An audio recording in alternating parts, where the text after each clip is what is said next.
ওই যে আল্লাহর এক ওলি মাথার মধ্যে শাকসবজির টুকরি নিয়ে বাজারের দিকে রওনা দিয়েছেন। এই আল্লাহর এই বান্দা কৃষক, আল্লাহর ওলি, সবসময় নামাজ পড়তেন, ইবাদত গুজার ছিলেন, সবসময় ওযু অবস্থায় থাকতেন। ঘর থেকে বাইর হওয়ার সময় ওযু করে বাইর হয়েছেন। মাথার মধ্যে তরকারির টুকরিটা আছে, রাস্তা দিয়ে হাঁটতে হাঁটতে বাজারের দিকে রওনা দিয়েছেন। কিছু দূর যাওয়ার পরে আজরাইল আল্লাহর এই ওলির সামনে বলে, আসসালামু আলাইকুম। আল্লাহর ওলি বলতেছে, ওয়ালাইকুম আসসালাম। ভাই আপনি কে? আপনাকে চিনতে পারলাম না, কারণ আমাদের গ্রামে তো আপনাকে কোনোদিন দেখি নাই, আপনি কি?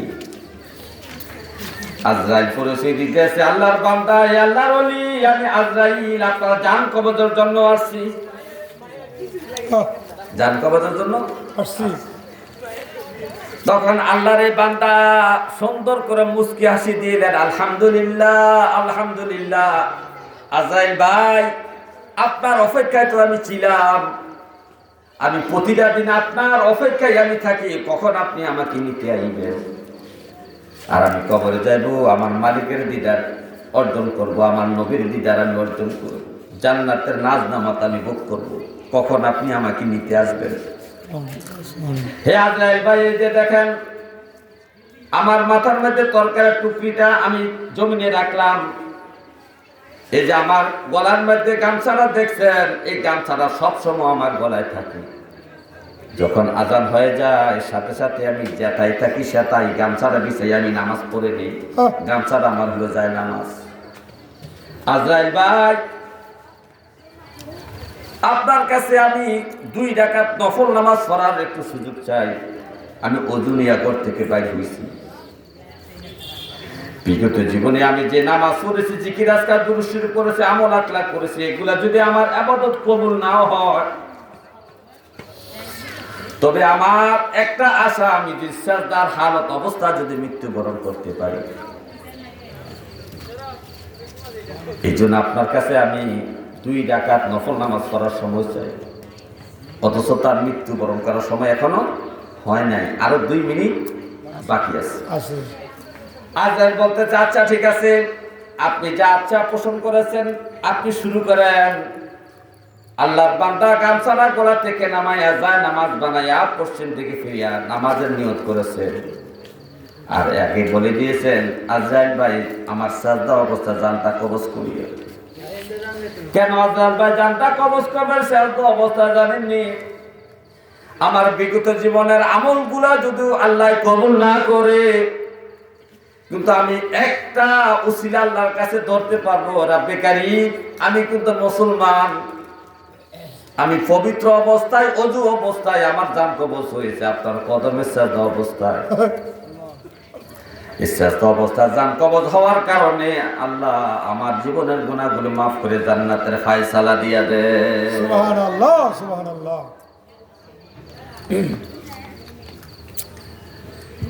তাহলে আমাদের প্রতিটা মুহূর্তে মৃত্যুর জন্য কি প্রস্তুত থাকতে হবে। হে আমার ভাইও, তো দাউদ আলাইহিস সালাম আল্লাহর কাছে বললেন, আল্লাহ আমার হায়াতটা একটু বাড়াইয়া দেন, বাইতুল মুকাদ্দাসের কাজটা শেষ করি। আল্লাহ বললেন, হায়াত বাড়ানো যাবে না, নির্দিষ্ট সময়ের মধ্যে মৃত্যুবরণ করতে হবে, এটা আমার আইন। তবে আমি এতটুকু করতে পারেন, আপনি এই জিনদের সামনে, মসজিদের সামনে লাঠি পর দিয়ে আপনি দাঁড়ায় থাকবেন। আপনার দেহ থেকে রুহু চলে যাবে, কিন্তু আপনি দাঁড়ায় থাকবেন, আপনি পড়বেন না। মসজিদের কাজ যখন শেষ হবে তখন আপনি পড়ে যাবেন, জিনেরা বুঝবে আপনি মৃত্যুবরণ করেছেন। যে কথা সেই কাজ। অনির্দিষ্ট সময়ের মধ্যে আজরাইল সুলাইমান আলাইহিস সালামের দেহ থেকে রুহুটা নিয়ে গেলেন। আর সুলাইমান আলাইহিস সালাম মসজিদে বাইতুল মুকাদ্দাসের সামনে লাঠি বর দিয়ে দাঁড়ায় আছেন। জিনেরা তাকায় দেখে সুলাইমান পয়গম্বরের দিকে তাকায় আছে, তারা কাজে কোনো ফাঁকি দেয় না। জিনেরা সুলাইমান পয়গম্বরকে অত্যন্ত ভয় পাইতো। তারা যখন তাকায় দেখে সুলাইমান পয়গম্বর তাদের দিকে তাকাইছে, তারা মনে করছে সুলাইমান পয়গম্বর উনি তো নবী। আজকে এতটা মাস এই জায়গায় দাঁড়ায় আছে, আল্লাহ হয়তো তাকে কুদরতি ভাবে খানা খাওয়াচ্ছে, যার কারণে এই দিক সেদিক যাওয়া লাগে না, ফর্সা ফাঁকেনা করা লাগে না। সুবহানাল্লাহ, সুবহানাল্লাহ। তাদের এই বিশ্বাস উনি নবী, আল্লাহ হয়তো কুদরতি ভাবে জান্নাতের খাবার তাকে খাওয়াচ্ছে। আর তারা এই কথাটা ওনারা ভাবছে যে সুলাইমান আলাইহিস সালাম জিন্দা আছে, জীবিত আছে। এইভাবে তারা কাজ করতেছে দিন নাই রাত না, 24 ঘন্টা শুধু বাইতুল মুকাদ্দাসের বড় বড় পাথরের ব্লক কাটিয়া এই ওয়াল বানাইছে, মসজিদে আকসা বানাইছে। বানানোর কাজ যেদিন শেষ হয়েছে সেদিন আল্লাহ ওই ফুকাকে আদেশ করল, ওই ফুকা আমার নবী সুলাইমান পয়গম্বরের লাঠিটা যে মাটিতে লেগে আছে এই জায়গায় খাইয়া ফেলাও, আমার নবী জমিনে পড়ে যাবে। যিনারা বলবে আমার নবী দুনিয়ায় নাই, তাদের কাজ শেষ, তাদের দায়িত্ব শেষ হয়ে যাবে। ওই ফোকা যখন লাঠি নিচে দিয়ে খাওয়া শুরু করলেন, লাঠিটা ওজন রাখতে পারে না, কাঠিয়ে পড়ে গেলেন। জিনদের মধ্যে তারা দৌড়াই আসলেন, হায় হায় আমাদের নবীজি পড়ে গেল, আমাদের বাদশা পড়ে গেল। জিনদের মধ্যে যিনি ডাক্তার চিকিৎসক জিন, এই ডাক্তার জিন এসে পরীক্ষা নিরীক্ষা করে দেখতেছে এটা তো আজকের মরা নাই, 1 বছর আগের মরা। কত বছর আগে? 1 বছর আগে। সুলাইমান পয়গম্বর দুনিয়া থেকে আজরাইলের হাত থেকে রক্ষা পায় না, মৃত্যু নামক জিনিস থেকে রক্ষা পায় নাই। তাহলে আপনাকে আমাকে মরতে হবে, আপনাকে আমার মৃত্যুর আগে দুনিয়া থাকতে পরকালে পুঁজি সংগ্রহ করতে হবে। কবরে যাইবে, আপনার মৃত্যুটাই বলে দিবে আপনি জান্নাতি না জাহান্নামী। আপনার মৃত্যু কি বলে দিবে। জান্নাতি ব্যক্তিদের মৃত্যুর কিছু লক্ষণ আছে, ভালো মৃত্যুর কিছু লক্ষণ আছে। এই ভালো মৃত্যু বরণ করার জন্য আমাদেরকে সব সময় আল্লাহ তাআলার কাছে আমাদেরকে মুনাজাত করতে হবে, আল্লাহর কাছে প্রার্থনা আমাদেরকে করতে হবে। আল্লাহ আমাদেরকে ভালো মৃত্যু দিয়ে, সাজদা অবস্থায় মরণ দিন, শুকরিয়া মরণ দিয়ে আমাদেরকে সাজদা অবস্থায় মরণ দেন, কলমা অবস্থায় মরণ দেন। কলমা অবস্থায় মৃত্যুর সময় যদি আপনি কলমা পড়ে না যাইতে পারেন তাহলে আপনার জন্য কবর থেকে আপনার বিপদ শুরু। কবর থেকে কি বিপদ শুরু? নবীজি বলছেন মান কালা লা ইলাহা ইল্লাল্লাহ ফাকাদ দাখালাল জান্নাতা। যে ব্যক্তি শেষ বাক্যটা হবে, আখির বাক্যটা হবে লা ইলাহা ইল্লাল্লাহ মুহাম্মাদুর রাসূলুল্লাহ সাল্লাল্লাহু আলাইহি সাল্লাম, এই কথা বলে যে দুনিয়া থেকে বিদায় নেবে সে ব্যক্তির অবশ্যই জান্নাতে যাবে। তাহলে আপনারা একটু চিন্তা করেন আপনার মৃত্যুর সময় কলমা নসিব হবে কিনা। আপনার দুনিয়ার কাজকর্ম, আমল, আখলাক, নামাজের নমুনায়, জীবন যাপনের নমুনায়, সংসার জীবন যাপনের নমুনায় বোঝা যায় কিনা আপনি মরণের সময় কলমা আপনার নসিব হবে। আপনি ঘুষের সাথে জড়িত বেনামাজি, আপনি নামাজ পড়েন না, সাপ্তাহিক নামাজি, আপনার অন্যের হক নষ্ট করতেছেন, বোনের হক নষ্ট করেন, ভাইয়ের হক নষ্ট করেন, বোনের জমি সিটিং করে দলিল করেন, ভাইয়ের জমি সিটিং করে দলিল করেন, আপনি সুদের টাকা লাগান, সুদের টাকা আনেন, মা বাবার খোঁজ খবর নেন না, আলেম ওলামার সাথে বেয়াদবি করেন, আলেম ওলামার সাথে অন্যায় আচরণ করেন, অভিশাপ নেন, ফির বুজুর্গের সাথে অন্যায় অপরাধ করেন, অভিশাপ দেন, সমালোচনা করেন। এই যে আপনার দুনিয়ার জিন্দেগি জীবন যাপনে বোঝা যায় কিনা আপনি কলমা নিয়ে মরতে পারবেন। আপনি বলবেন এটা আল্লাহ জানে, এই বেলায় আল্লাহ জানে, আর দুনিয়ার সব কিছুর বেলায় আপনি জানেন, শুধু নামাজের বেলায় আল্লাহ জানে, আল্লাহ কবুল করবে না করবে কে বলছে? এটা ধোঁকাবাজির কথা। আপনি নিজে জানেন নামাজ কবুল হবে কি হবে না, আপনার মৃত্যুর সময় কলমা নসিব হবে কি হবে না আপনি নিজে জানেন। আপনার জীবন যাপনে আপনাকে বুঝাইয়া দিবে আপনার মৃত্যুর সময় কলমা নসিব হবে কিনা, মৃত্যুর সময় শয়তানের ধোঁকা থেকে আপনি বাঁচতে পারবেন কিনা, আপনার দুনিয়ার জীবন যাপনে বলে দিবে।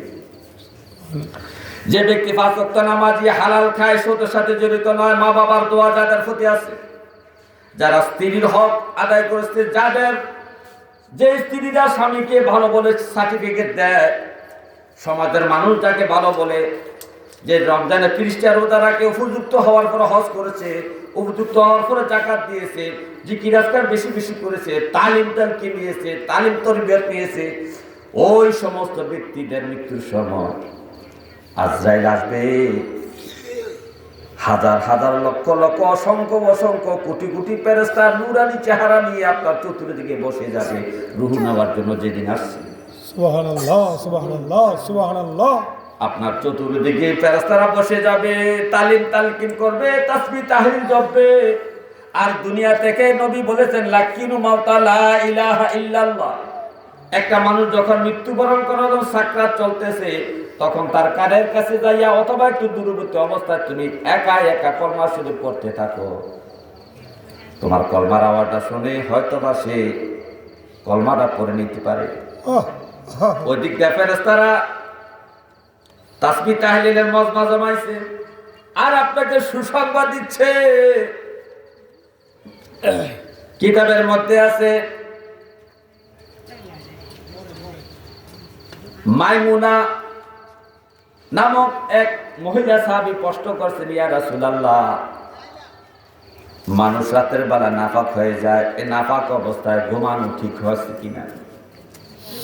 নবীজি বললেন, এই নাফাক অবস্থায় ঘুম যাওয়াটা আমার পছন্দ নয়। কেননা এই নাফাক অবস্থায়, এই জুনুব অবস্থায় যদি আজরাইল তার জান কবজ করতে আসে, এই নাফাক অবস্থায় থাকার কারণে জিবরাইল তার কাছে আসবে না। যার ফুল গোসল ফরজ হয়েছে রাতের বেলায়, আর এই অবস্থা শুয়ে আছে, যদি এই অবস্থা মৃত্যুবরণ করে আজরাইল জান নেওয়ার জন্য আসে, আজরাইল যখন জান নেওয়ার জন্য আসে, শয়তানও আপনাকে কুমন্ত্রণা দেওয়ার জন্য আসে। শয়তানও আসে। শুধু আজরাইল একাই আসে না, ফেরেশতারা একাই আসে না, শয়তান আপনার কাছে আসে। আপনি বালা হইলে আজরাইলের সাথে যে ফেরেশতারা তারা নূরানি চেহারা নিয়ে আসবে, আর আপনি খারাপ ব্যক্তি হলে, গুনাহগার ব্যক্তি হলে, বেনামাজ হইলে, সুদখোর হইলে, ঘুষখোর হইলে, সমাজের খারাপ মানুষ হইলে, আপনার জান নেওয়ার জন্য আজরাইল আসবে, ভয়ঙ্কর চেহারা নিয়ে আসবে, ভয়ঙ্কর চেহারাওয়ালা ফেরেশতারা আসবে, সাথে সাথে শয়তানও আসবে। এই শয়তান আপনার ডানে ডানে বসে যাবে, ফেরেশতারা চতুর্দিকে বসবে, শয়তানও বসবে। শয়তান আপনাকে কুমন্ত্রণা দিবে। ডান দিকের শয়তানটা বাবার আকৃতি ধারণ করবে, বাম দিকের শয়তানটা মায়ের আকৃতি ধারণ করবে, আপনাকে কুপরামর্শ দিবে। আপনি দেখবেন আপনার বাবা আপনার সাথে কথা বলতেছে, বলবে, বাবা রে, তোর আগে তো আমরা এই জগতে আসছি, সুতরাং ইসলাম ধর্মে মৃত্যুবরণ করার দরকার নাই, তো ইহুদিয়া মর। আবার বাম দিকের মায়ের আকৃতি ধারণ করা শয়তানটা বলতেছে, বাবা আমি তোকে গর্ভা ধারণ করেছি, ইসলাম ধর্মে মৃত্যুবরণ করার দরকার নাই, কলমা পড়ার দরকার নাই, তুই খ্রিস্টান হইয়া মর। নবীজি কোরআন হাদিসের মধ্যে বলছে, উম্মত, দুনিয়ার মধ্যে তোমরা থাকো, শয়তান তোমাদের যত কাছাকাছি থাকে, মৃত্যুবরণ করার সময় শয়তান আসছে বেশি কাছে আসে, আসছে বেশি কাছে আসে, কাছে আসে। শয়তান কুমন্ত্রণা দেওয়ার জন্য আপনার কাছে আসবে। আপনি যদি খারাপ মানুষ হন, শয়তানের কথা আপনি মেনে যাবেন। ওই যে শয়তান মায়ের সুরত ধরে, বাবার সুরত ধরে আপনাকে কুমন্ত্রণা দিচ্ছে, আপনি যে বিশ্বাস করে আপনি কলমা শরীফ পড়বেন না। আর যদি নাপাক অবস্থা হয়, আরো ভয়ঙ্কর অবস্থা, জিবরাইল আসবে না আপনাকে হেল্প করার জন্য, জিবরাইল আসবে না, নূরানি চেহারা ধারণকারী ফেরেশতারা আপনার কাছে আসবে না। এত বোঝা যায় ইমানদার ব্যক্তি মৃত্যুবরণ করার সময় স্বয়ং জিবরাইল আইসা তাকে সাহায্য করে ঈমান নিয়ে মরার জন্য। সুবহানাল্লাহ, সুবহানাল্লাহ। আর এদিক দিয়ে নবীজি বলতেছে, লাকিনু মাউতা লা ইলাহা ইল্লাল্লাহ। হে আমার বান্দারা, হে আমার উম্মতেরা, মুমূর্ষু ব্যক্তি সাকরাত চলতেছে, যে ব্যক্তির, তার চতুর্পাশে বসে তার কালেমা শরীফে তালকিন করো, সূরা ইয়াসিন তেলাওয়াত করো। কিন্তু আজকে আমাদের মরণের যে অবস্থা, আমি দেখি না এই পর্যন্ত যতগুলা মানুষ মৃত্যুবরণ করছে তার সামনে কলমার তালকিন হয়েছে, শুধু হই হাল্লা হাই হুতাশ মইরা গেল রে। এদিক দিয়া জি কাঁদে একদিক দিয়া, মা কাঁদে একদিক দিয়া, ছেলে কাঁদে একদিক দিয়া, বউ কাঁদে একদিক দিয়া। এই কান্না রোলের কারণে লোকটা যে কলমা পরে দুনিয়া থেকে বেরিয়ে দিবে এই সুযোগটা তারা নাই। এই জন্য আপনারা জীবিত থাকতে ওয়াসিয়ত করে যাবেন, হে আমার আওলাদেরা, সন্তানেরা, আমার বিবি শোনো, আমার যখন মৃত্যুর সময় চলে আসবে, আমার মৃত্যুর খবর, আমার মৃত্যুর সাকরাত যখন চলতে থাকবে, আমার কোন আওলাদকে খবর দিবা না, কোন মানুষকে খবর দিবা না। আমার মৃত্যুর পরে মানুষকে জানাইবা, আমার মৃত্যুর সময় কাকে খবর দিও না। তারা এসে হই হাল্লা করবে, কান্নাকাটি করবে, আমি কলমা শরীফের তালকিন নিয়ে কলমা শরীফ পরে দুনিয়া থেকে যাইতে পারবো না। কারণ আপনি কলমা শরীফের আওয়াজ শুনবেন না, তাদের কান্নার আওয়াজ শুনবেন। কোনটা শুনবেন?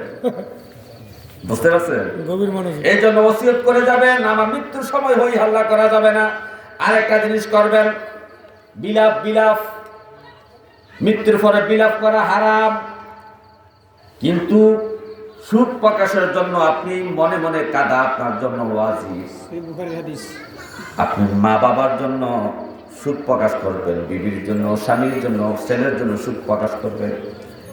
আপনি মনে মনে কাঁদতে পারেন, আল্লাহর কাছে কান্নাকাটি করবেন, আল্লাহ আমার স্বামী দুনিয়া থেকে চলে গেছে, আমার স্বামীকে জান্নাত দিয়েন গো আল্লাহ। আপনি এই কথা না বলে আপনি বিলাপ করতেছেন, মানুষকে কান্নার আওয়াজ শোনাচ্ছেন। এত তো অন্য মানুষকে কান্নার আওয়াজ শোনাটো হারাম। মহিলার কণ্ঠের আওয়াজ অন্য পুরুষের কণ্ঠে কানে যাওয়া হারাম। এই বিলাপ করতেছে আপনার জন্য, এভাবে হাই হুতাশ করে আপনার কোনো উপকার হচ্ছে না, বরঞ্চ আপনার আযাব হচ্ছে। নবীজি বলছে, মৃত্যু ব্যক্তির জন্য জীবিতরা যদি হাই হুতাশ করে কান্নাকাটি করে, কবরে তার আযাব হয়, রুহুর উপরে তার আযাব হয়। আপনি এভাবে বিলাপ করার অর্থ হইল আল্লাহ যে তার এই পর্যন্ত হায়াতটা রাখছেন, আজরাইল যে জান কবজ করছে, এটার প্রতি আপনি সন্তুষ্ট না। আল্লাহর এই সিদ্ধান্তর প্রতি আপনি অসন্তুষ্টি বিদায় আপনি চিল্লাই কাঁদছেন, এবং মৃত্যুবরণ করার কারণে আপনি অনেক খারাপ কথা বলেন। আল্লাহ বুঝার কেউ কাউকে দেখছে না, আল্লাহ বুঝার সময় হয়েছে না, আমার ছেলেটাকে নেওয়া নিল। আর কত কুৎসিত ভাষা মহিলারা বলে আপনারা শুনলেন। এই জন্য আপনারা ওসিয়ত করে যাবেন, আমার মৃত্যুর পরে হাই হুতাশ করে কান্না করা যাবে না। তবে মনে মনে মুনাজাতে কাঁদবা, নামাজ পড়ে কাঁদবা, কোরআন তেলাওয়াত করে কাঁদবা, দুরূদ শরীফ পড়ে আমার জন্য কাঁদবা, দোয়া করবা, চোখের পানি ফালাইবা আল্লাহর কাছে। কিন্তু আওয়াজ দেয়া হাই হুতাশ করে বিলাপের সরে মহিলাদের কান্না সরে কান্না যাবে না, এটা নিষেধ করে যাবেন। আর মৃত্যুর সময় অন্য মানুষকে খবর দিতে নিষেধ করবেন, যে আমার মৃত্যুর সময় কোনো মানুষকে খবর দিবে না, তারা কান্নাকাটি করবে, হাই হুতাশ করবে, হই হুল্লোড় করবে, যার কারণে আমার সামনে কলমার তালকিন হবে না, কেউ কলমার তালকিনের চেষ্টাও করবে না, আর আমি বিনা কলমায় কবরে যাব। আর এই কারণে আমি বেঈমান হয়ে মৃত্যুবরণ করলাম, কবর থেকে আমার জাহান্নামের আযাব শুরু হয়ে যাবে। সুতরাং আমার মৃত্যুর সময় কাউকে তোমরা জানাইও না, মৃত্যুবরণ করার পরে আমার আওলাদদেরকে জানাইও আমি মারা গেছি। হে আমার ভাই ও গভীর মনোযোগ, মৃত্যু থেকে বাঁচার কোনো ব্যবস্থা নাই। তার ভালো মৃত্যু হলো যে ব্যক্তি কলমার আওয়াজ দিতে দিতে লা ইলাহা ইল্লাল্লাহ মুহাম্মাদুর রাসূলুল্লাহ, লা ইলাহা ইল্লাল্লাহ মুহাম্মাদুর রাসূলুল্লাহ আওয়াজ দিয়া অথবা ঠোঁট নেড়ে নেড়ে যে ব্যক্তি দুনিয়া থেকে বিদায় নিল, তার মৃত্যুর লক্ষণটা ভালো। তার মৃত্যুর লক্ষণটা ভালো। 2 নাম্বার মৃত্যুর লক্ষণ হলো যে মানুষটার মৃত্যুর সময় কপাল ঘামে। কি ঘামে? নবীজি বলেছেন, হে আমার উম্মতরা শুনো, মুমিন কপালের ঘাম নিয়ে মৃত্যুবরণ করে। মুমিন ব্যক্তি, ইমানদার ব্যক্তি যখন মৃত্যুবরণ করে, খেয়াল করে দেখবেন কপালের মধ্যে ঘাম থাকবে। কি থাকবে? গাম থাকবে। কিসের মধ্যে ঘাম থাকবে? কপালের মধ্যে ঘামের ফোঁটা ফোঁটা থাকবে। এই চিহ্ন যখন দেখবা, নবী বলেছেন এই ব্যক্তিরা নিশ্চয় ঈমান নিয়ে মৃত্যুবরণ করেছে। এই কপালের ঘাম নিয়ে মৃত্যুবরণ করার জন্য আল্লাহর কাছে আপনাকে চাইতে হবে। 2 নাম্বার, শুক্রবারের দিন অথবা রাতে, বৃহস্পতিবারের রাতে হলো শুক্রবারের রাত, এরপর দিন ঠিক নেই। আগে কিন্তু দিন আগে সময়টা যে শুক্রবারের আগে রাত আসে এরপরে দিন আসে, আমরা কিন্তু আগের দিনের হিসাব করি, ঠিক নেই? আজকে কি বার? বৃহস্পতিবার। এখন বৃহস্পতিবার চলতেছে, মাগরিবের পরে থেকে কি হয়েছে? আগে রাত, পরে কালকে হলো দিন। আজকে বৃহস্পতিবার রাত, কালকে হলো দিন, বুঝছেন? তাহলে শুক্রবারের দিন অথবা রাতের মধ্যে যদি কেউ মৃত্যুবরণ করে, এটা মৃত্যুর ভালো লক্ষণ। কেমন লক্ষণ? নবীজি বলেছেন, যে ব্যক্তি শুক্রবারে মৃত্যুবরণ করবে সে কবরের আযাব থেকে নাজাত পাবে। কবরের আযাব ভয়ঙ্কর আযাব। কবর দুই দিকের মাটি আপনাকে চাপ দিবে, দুই দিকের মাটি আপনাকে চাপ দিবে। এই চাপ থেকে আপনি রক্ষা পাইবেন। এই চাপটা এমন একটা চাপ হবে, ছোট সন্তানকে মা যখন মোহাব্বত করার জন্য, ছোট বাচ্চাকে দুধ খাওয়ানোর জন্য, আদর করার জন্য সন্তানটাকে বুকের মধ্যে চাপা ধরা যেভাবে চুমা খায়, যেভাবে আদর করে, অথচ শিশুটা বুঝতে পারে না তার মাকে, তার মা তাকে কষ্ট দেওয়ার জন্য কোনো এভাবে চাপ দিয়া ধরে নাই, বরঞ্চ সন্তানটা আরাম পাইতেছে, খিলখিল করে হাসতেছে। এমন অবস্থায় আপনার কবরের চাপটা হবে যেন আপনার মা আপনাকে বুকে জড়াইয়া ধরেছে। কবর চাপ অনুভব করবেন না। শুক্রবারের মৃত্যুর জন্য আল্লাহর কাছে কান্নাকাটি করবেন। তারপরে কোনো ব্যক্তি যদি যুদ্ধ অবস্থায় মৃত্যুবরণ করে, ইসলামের জন্য যুদ্ধ করছে, ওই যুদ্ধ অবস্থায় মৃত্যুবরণ করলে তার মৃত্যুটা ভালো লক্ষণ। তার মৃত্যুটা কি? ভালো লক্ষণ। তারপরে প্লেগ রোগে যারা মারা যায়, বড় বড় ভাইরাস জনিত রোগে যারা মারা যায়, এই সমস্ত মৃত্যু ব্যক্তিরা, মৃত্যুবরণকারী ব্যক্তিরা ভালো মরণ হিসাবে গ্রহণ করা যাবে।